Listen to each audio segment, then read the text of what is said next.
Brilliance Audio presents The Body Keeper by Anne Frasier, performed by Emily Sutton Smith. Once the bodies were loaded, she slid into the driver's seat, turned the ignition key, and heard nothing but a terrifying click. Her heart hammered as she panic-pumped the accelerator while twisting the key again. The cargo van shook and the engine sputtered, then fell silent. That was followed by the alarming scent of gasoline. All her instincts shouted to run. Just run. Maybe catch a cab and then a plane to Mexico or someplace. Any place. She tried the key again. The vehicle rocked and spewed black exhaust, but this time the engine caught.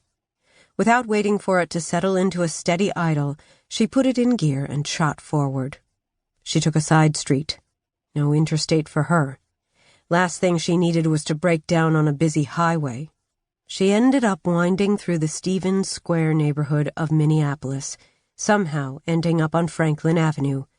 A right turn, an incline, a bridge spanning water, and the engine started coughing again, then died completely. She kept her foot off the brake pedal and coasted uphill, muttering, "Come on, come on. Come on." But the vehicle didn't quite crest the center rise of the bridge before slowly coming to a complete stop. Then it began to roll backward. Now she slammed on the brakes, put the van in park, and tried to restart it. A few futile minutes later, a red light bounced off her side mirror. A cop pulling up behind her. With a flashlight in his hand, the officer got out of the squad car and approached. She lowered the window, the typical drill. She gave him her driver's license and registration, trying to keep her voice and hands steady, all the while aware of the bodies behind her seat, covered in a tarp. "Cold night to be out so late," he said. "I had some errands to run.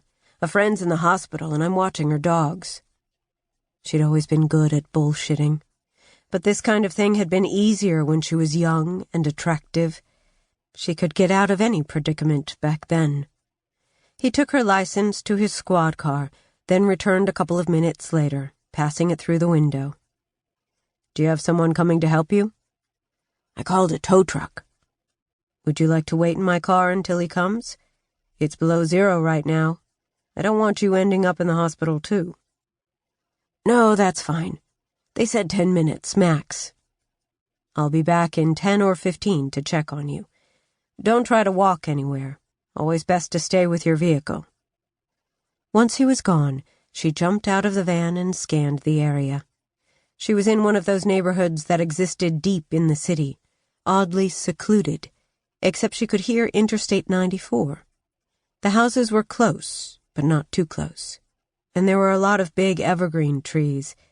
It would be tough for someone to see her from a window. Plus it was dark, the nearest lights far off.